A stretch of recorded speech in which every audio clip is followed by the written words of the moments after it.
सद्गुरु भगवान की जय। बहुत सुंदर ये मौसम, ये वर्तमान की हमारी सांसें, जिनमें हम सत्संग कर रहे हैं, सत्यों के उपदेश, सत्यों के निर्देश जो हमें जीवन पथ में एक ऐसा मार्गदर्शन दे रहे हैं कि मनुष्य जीवन में प्राप्त हुआ। जब तक इस काया में है तो इस लोक में इसे सुखी करने के लिए, और जब इस काया से हमारा निष्कासन हो या इस काया का त्याग हो तो परलोक ये भी सुंदर बने। इस हेतु इस सत्संग, संतों की वाणी, ये ज्ञान उपदेश सहायक सिद्ध होगा।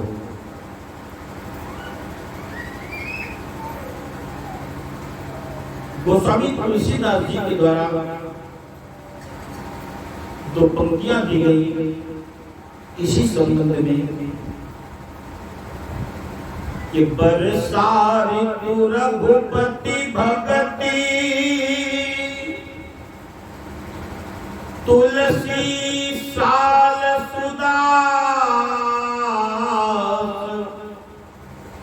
राम नाम बर बरन जुग, सावन भादो मास।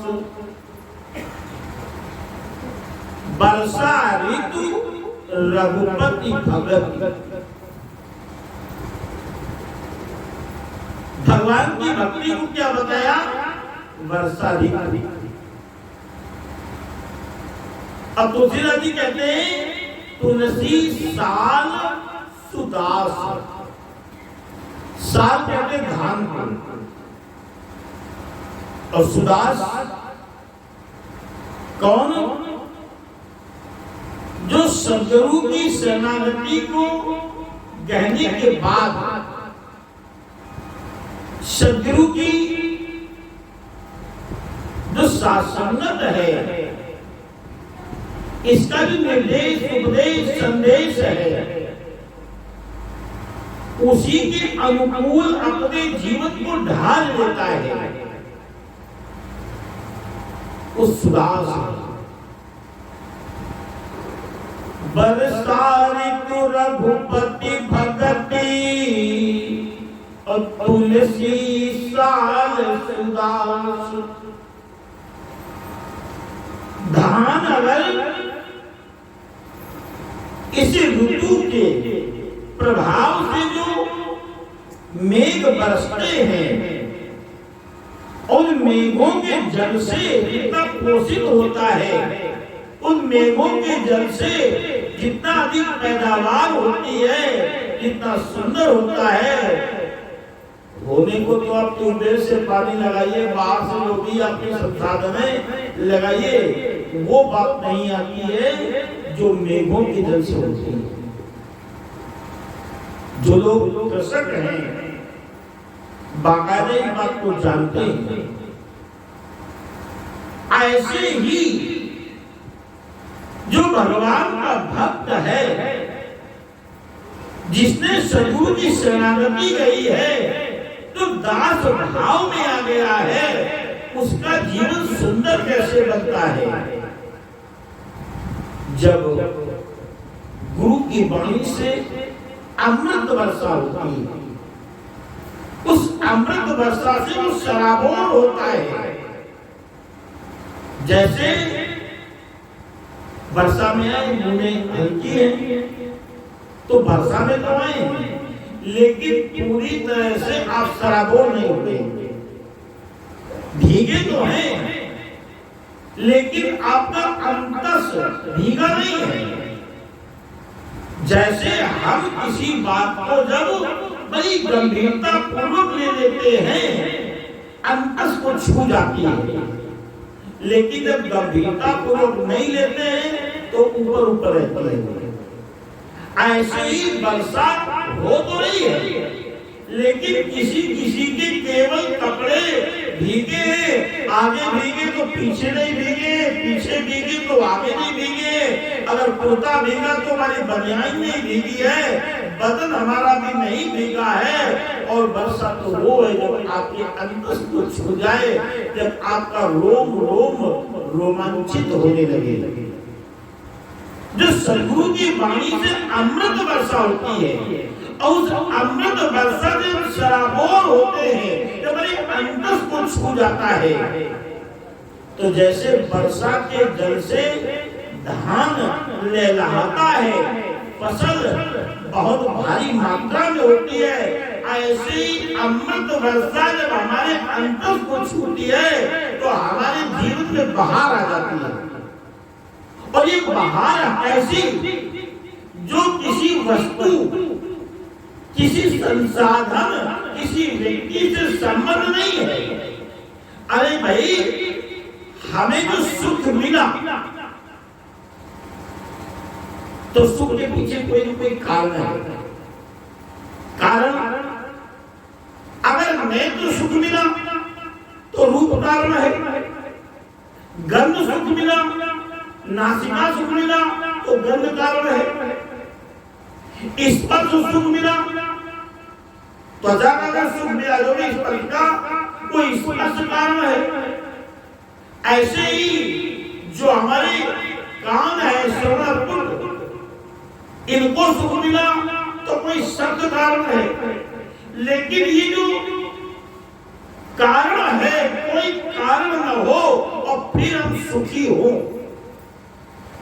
जीवन में सही मायने में जो सुख है, जो किसी पर निर्भर न हो, इसके पीछे कोई कारण न हो, जिसके कारण स्वयं हो, वो वास्तविक सुख है। और जो किसी वस्तु पर निर्भर है तो वस्तु के नष्ट होने पर वो सुख भी नष्ट होगा।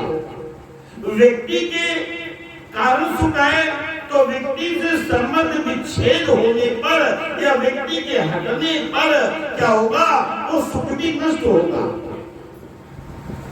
तो जो जीवन में बाहर आती है वो कैसे, जब ये सदगुरु की वाणी से अमृत वर्षा होती है, हमारे अंतस को छू लेती है। अंतस को छुएगी कैसे? अगर हम बैठे, कई पुरुषार्थ किए हमने। प्रथम पुरुषार्थ तो अपने ग्रह के कार्यों का त्याग किया। अरे एक रिश्ते मीटिंग चला दो मोबाइल पे चला करके लगा दो, ऑनलाइन होने को मिल जाएगा। ये टीवी और लैपटॉप छोड़िए। सद्गुरु भगवान की, इसको छोड़ो, इसमें और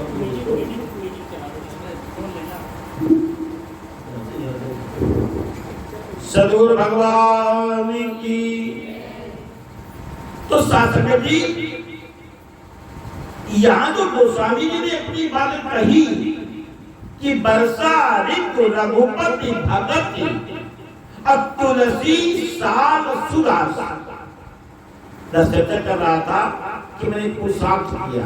प्रथम पुरुषार्थ तो वो कि अपने गृह कार्यों का त्याग करके अपने समय को कैसे कैसे निकाल करके, हमें जिम्मेदारियां हैं पति के प्रति, पत्नी के प्रति, परिवार के प्रति, हमारे जो कार्य व्यवहार है, सबसे मैंने अपने समय को समेट करके, उन्हें व्यवस्थित करके समय निकाला। दूसरा पुरुषार्थ, प्रतिकूल परिस्थिति, वर्षा हो रही है, प्रतिकूल परिस्थिति, बहुत तेज धूप है, गर्मी है, संसाधन नहीं है, हम पदयात्री है, संसाधन विहीन है, दूरी को भी नाप लिया, यहाँ भी आ गए और यहाँ आकर के बैठ भी गए। इतने पुरुषार्थ तो कर लिए, लेकिन अगर अपने चित्त की एकाग्रता में हम न रहे, हमारी चित्त वृत्ति इत्र उत्र सर्वत्र भ्रमण करती रही, हमारा मन अन्य विषयों में, हमारा मन अन्य बातों में फंसा रहा, तो इतने पुरुषार्थ के बाद भी हम इससे वंचित रह गए। इतना सब किया और बिल्कुल आ गए, मौके पर आ गए कि जो हमें हमारे अंतस को छूने वाली बात भी मिल रही है कि हमारी चित्तवृत्ति कहीं और है, हमारा चिंतन कहीं और है, तो तमाम पुरुषार्थ का जो हमें लाभ मिलना चाहिए वो लाभ नहीं मिलेगा। देखो अपने अनुभव की बात बताने, हमने न तो रामायण पढ़ी है, न गीता पढ़ी, न वेद पढ़ा, न पुराण पढ़ा, हमने कुछ भी नहीं पढ़ा है और ना ही ज्यादा पढ़े लिखे हैं। लेकिन हमने बाबा जी को बस जो सुना है, और सुना भी कैसे कि जब बाबा जी के बगल में बैठते थे या सामने बैठते तो हमारे नेत्र बाबा जी के चेहरे पर बिल्कुल एक टक रहते थे और इतना वो जुड़ाव उस समय रहता था कि हम सुन रहे हैं, हमने जब बाबा जी बोलते थे तो हमें ये पता रहता था कि बाबा जी अब ये बोलेंगे, अब ये बोलेंगे, अब ये दोहा बोलेंगे, ये कथा कहेंगे। ये पहले से पहले अंदर इतनी बिल्कुल ये कनेक्टिविटी इतनी स्ट्रॉन्ग। जब आप ऐसे सुनते हैं तब आपके अंतस को कोई समझ सकता है। सुनने की विधि है ये। और आप तो श्रवण क्या है? श्रवण के लिए गोस्वामी जी ने कहा है कि जीवन मुक्त ब्रह्म पर, जीवन मुक्त ब्रह्म पर और चरित सुनहित जी ध्यान और जे हरि कथा न करहि रति तीन के ही पाषाण। जो जीवन मुक्त संत है, जिनको कोई आवश्यकता नहीं, ना साधना की आवश्यकता है कि नेत्र मूंद करके बैठे, ना आवश्यकता किसी के उपदेश सुने, कोई जरूरत नहीं है। वो बिल्कुल चेतना के सर्वोच्च स्तर पर स्थित है, आत्मभाव में सराबोर है। ऐसों के लिए भी कहा गया है कि जीवन मुक्त ब्रह्म पर। लेकिन क्या करते वो? चरित्र सुनहित जी ध्यान। भगवान के जो चरित्र है, भगवान के जो गुणानुवाद है, भगवान की जो कथाएं हैं, भगवान की जो चर्चा है, जो संत भांति भांति प्रकार से हरि अनंत, हरि कथा अनंता, इसको अपने ध्यान का त्याग करके श्रवण करते हैं। और जो ऐसा नहीं करते हैं, जे हरि कथा न करहि रति इनके ही पाषाण। जो नहीं सुनते हैं भगवान की कथा को ध्यान से, वो कौन है? उनके हृदय पत्थर के। अब टटोलो अपने आप को, देखो, समझो, जानो, अवलोकन करो अपना कि हमारी स्थिति, संतों के लिए जो स्थितियां बताई हैं, हम किस स्थिति में स्थित हैं।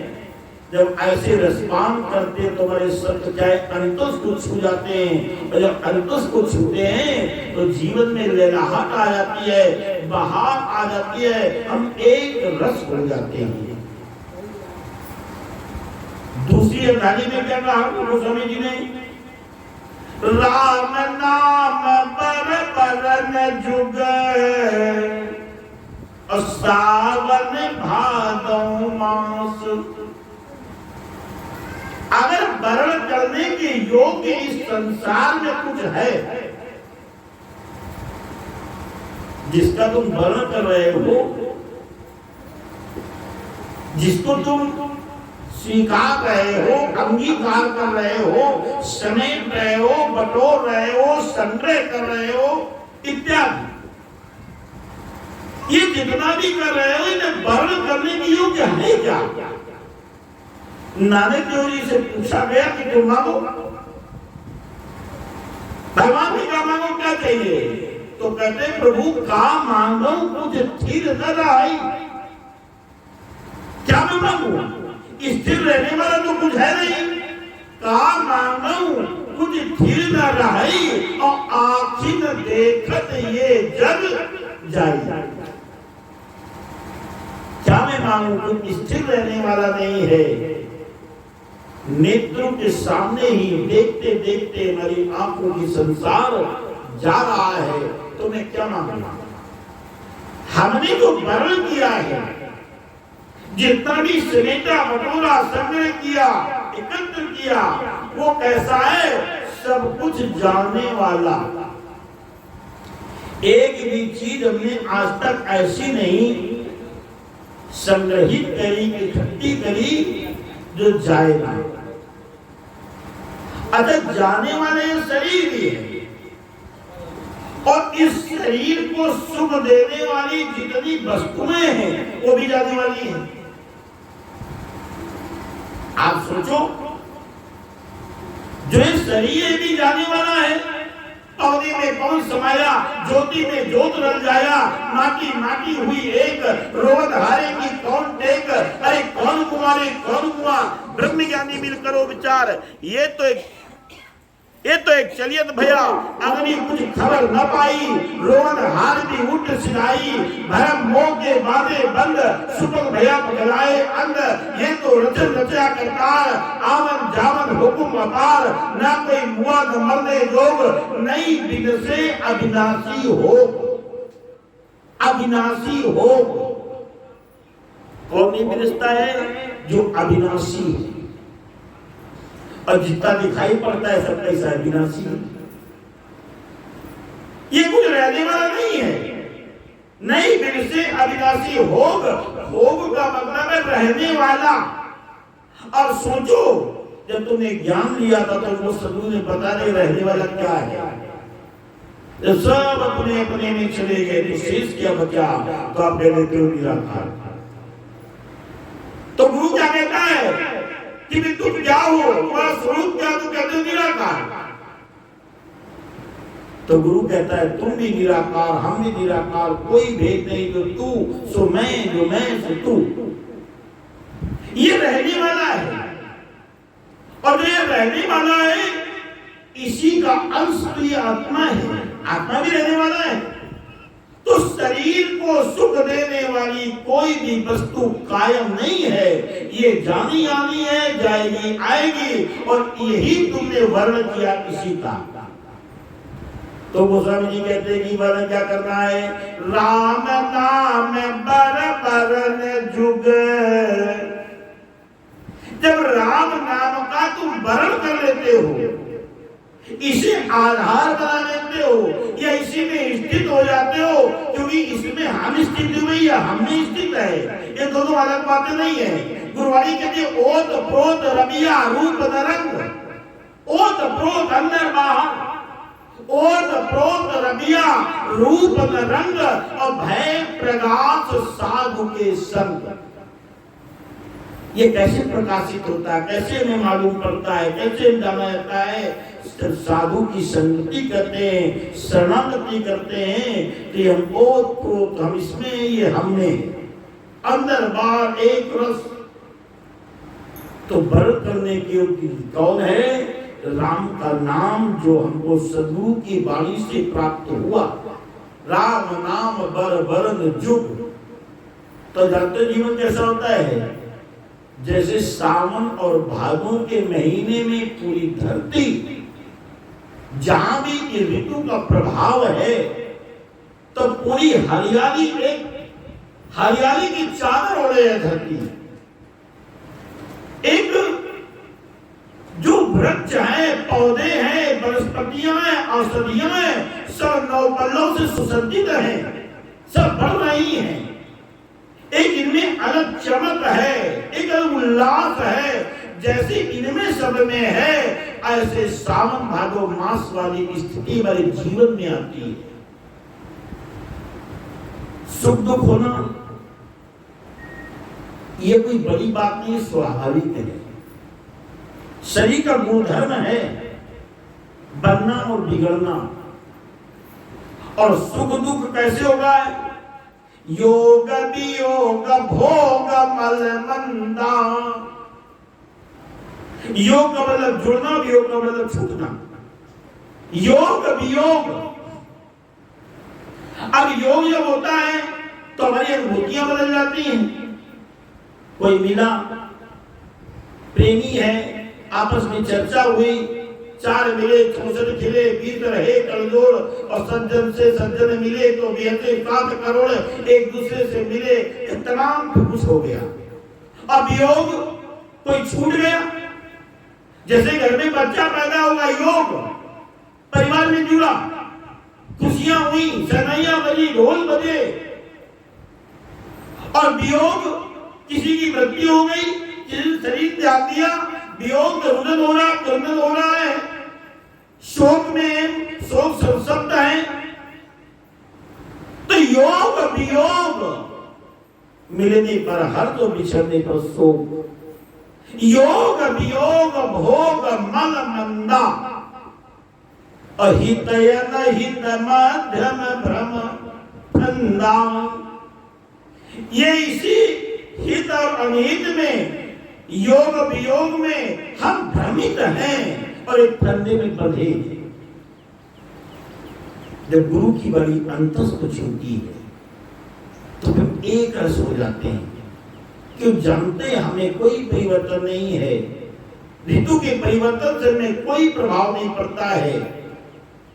जैसा भी हो, हम जैसे थे वैसे हैं और वैसे रहेंगे। अब ये बात तो संतों ने बता दी, एक औषधि बना दी। अब औषधि का कोई सेवन करे तो जो औषधि का सेवन करता है लाभ उसे प्राप्त होता है। हमारे बाबा जी कहते हैं, कोई व्यक्ति खूब बढ़िया भांग घोटे, खूब पिए, ठंडाई बनावे, दूध मिलावे, शक्कर मिलावे, उसमें मेवा मिलावे, इस आशा से कि हम इसे पिएंगे, नशे में होंगे। लेकिन वो ले भी, पात्र में ले, गिलास में ले, लोटे में ले, कटोरे में ले, मुख में ले जाए, मुंह में भरे भी, लेकिन उसे निगले ना, अंदर न ले जाए, मुख में भरे और बाहर निकाल दे, कुल्ला कर दे, तो क्या वो नशे में होगा? वो नशे में नहीं होगा। ऐसे ही जब तक सद्गुरु की वाणी, संतों के जो उपदेश हैं, निर्देश हैं, संदेश हैं, हम सुन तो रहे हैं, कहीं उसी मूर्ति की भांति तो नहीं है। एक चित्रकार ने, एक कलाकार ने 3 मूर्तियां बनाई, तीनों मूर्तियों को बेचने बाजार में ले गया। मूर्तियों का नाक नक्श, कद काठी, रंग रूप एक समान। बाजार में लगाया, कोई पूछता, भैया मूर्तिकार ये बताओ मूर्ति कितने की?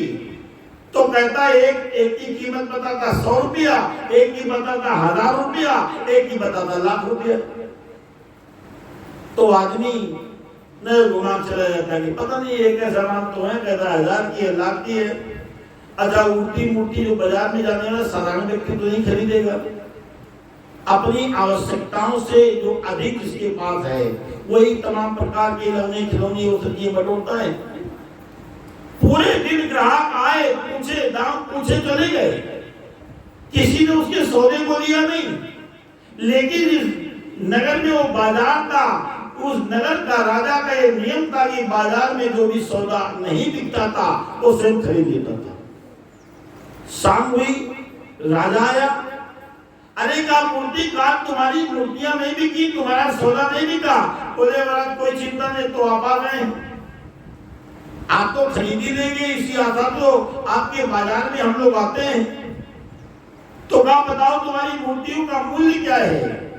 तो बोले महाराज ये पहली मूर्ति 100 रुपए की है, ये बीच वाली 1000 रुपए की है, और ये इस किनारे वाली तीसरी मूर्ति लाख रुपए की है। राजा ने दृष्टि डाली कि तीनों मूर्तियां तो एक समान है, फिर दाम की भिन्नता क्यों, इतना अंतर क्यों? तो पूछा मूर्तिकार भाई ये बताओ कि मूर्तियों में मूर्तियां तो एक समान है, कदकाठी, नाप नक्श, रंग रूप, वस्त्र इत्यादि सब एक समान है, पर मूर्तियों में इतने दाम में अंतर क्यों? कहा महाराज के गुण में अंतर है। क्या अंतर है?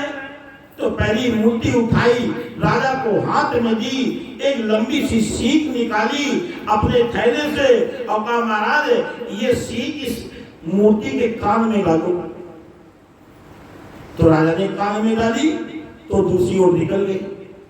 बोले महाराज ये मूर्ति का ये गुण है कि जो कुछ इस कान से सुनती है इस कान से निकाल देती है, और इस कान से सुनती है तो इस कान से निकाल देती है, इसलिए इसकी कीमत कम है, ये 100 रुपए की है।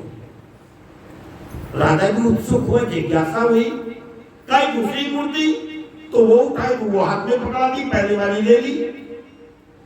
का इसका क्या गुण है? का बल महाराज सिक्का में डालो, ये भी अपना बताने की गुण स्वभाव क्या इसका है। तो उसके कान में राजा ने डाली तो कान से जाकर के सीख मुख से निकल गई। बोले महाराज जो कुछ भी इस कान से सुनती है वो सब कुछ मुख से निकाल देती है, इसलिए इसकी कीमत उससे थोड़ी ज्यादा है। तो बात तीसरी मूर्ति, तो बोले महाराज प्रयोग करो। फिर वही सीख मूर्ति के कान में डाली, तो वो सीख कान में डाली तो वो अंदर चली गई, उसी में समा गई, वो सीख चली गई, राजा के हाथ से छूट गई, निकल गई। बोले महाराज इसकी विशेषता है कि जो कुछ भी सुनती है ये सब कुछ ग्रहण कर लेती है, अपने अंदर समा लेती है, इसलिए इसकी कीमत ज्यादा है। अपनी अपनी कीमत तुम लोग आके लो, 100 वाली हो कि 1000 वाली हो कि लाख वाली हो, और ये भी तो मूर्ति है, ये भी मूर्तिकार ने बनाई है, इसकी हम अपनी कीमत आ गई, अपनी नीतु मांग लो। तो जब तक ये शब्द हमारे अंदर प्रवेश नहीं करते हैं, अंतस को नहीं छूते हैं, तब तक निर्णय का पूर्ण लाभ नहीं मिलता है। ये जो ऊपरी आवरण है जो पदार्थों से निर्मित है, छिद जल पावक गगन समीरा, इनसे निर्मित है और इसी में जीवन पर्यंत भ्रमण करता है, इसी से मिलने पर हर्ष, बिछड़ने पर शोक, और वो स्वयं तक कभी पहुंच नहीं पाता है। एक पद दिया है, 2 पंक्तियां समझ करें उस पद की, कि जिन्होंने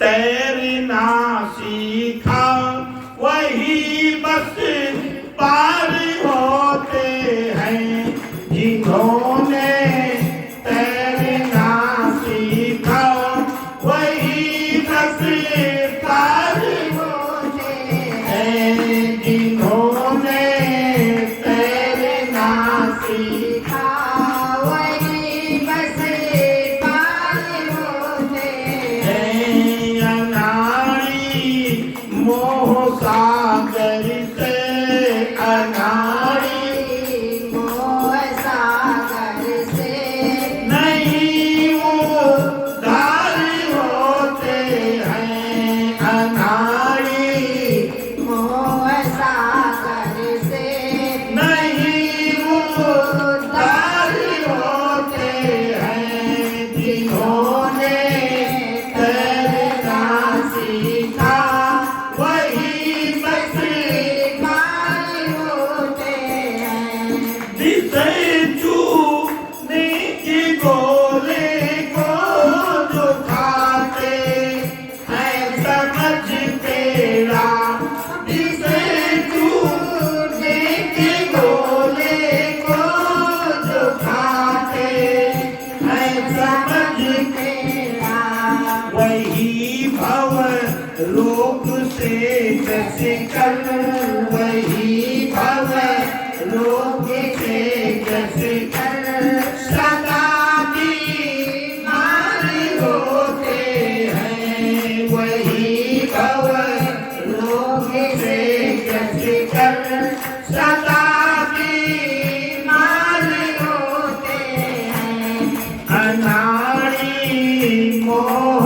सागर से नहीं उद्धार होते हैं, जिन्होंने तैरना सीखा वही बस पार होते हैं, सकल व्यवहार जिन जाना न अपने आपको जाना, सकल व्यवहार जिन जाना न अपने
सर्वभूतों के हितैषी, सर्वभूतों के गले का हाल होते हैं हितैषी, सर्वभूतों के गले का हाल होते हैं। अनाड़ी मोह सागर से नहीं उतार होते, ये जिन्होंने तैरना सीखा वही बस पार होते, जिन्होंने तैरना सीखा वही बस पार होते। तो योग युक्ति तो सतगुरु ने बता दी, तरीके तो हमको धर्म ग्रंथों से मिल गए, लेकिन हमने उसको अपनाया नहीं। कोई तैराक है, बरसा ऋतु की कोई नदी उसमें भी कूद जाएगा तो पार हो जाएगा, लेकिन तैराक नहीं है, वो कम पानी में ही डूब जाएगा। ऐसे ही हमको सद्गुरु ने तैराक बनाया है। इस भवसागर को पार करने के लिए कैसी भी लहरें आवे, कैसी भी भावरे उसमें पड़े, भावरों में फंस जाए, लेकिन फिर भी हम पार हो जाए। तो दास अधिक शब्दों का विस्तार न करते हुए वाणी को विराम देगा।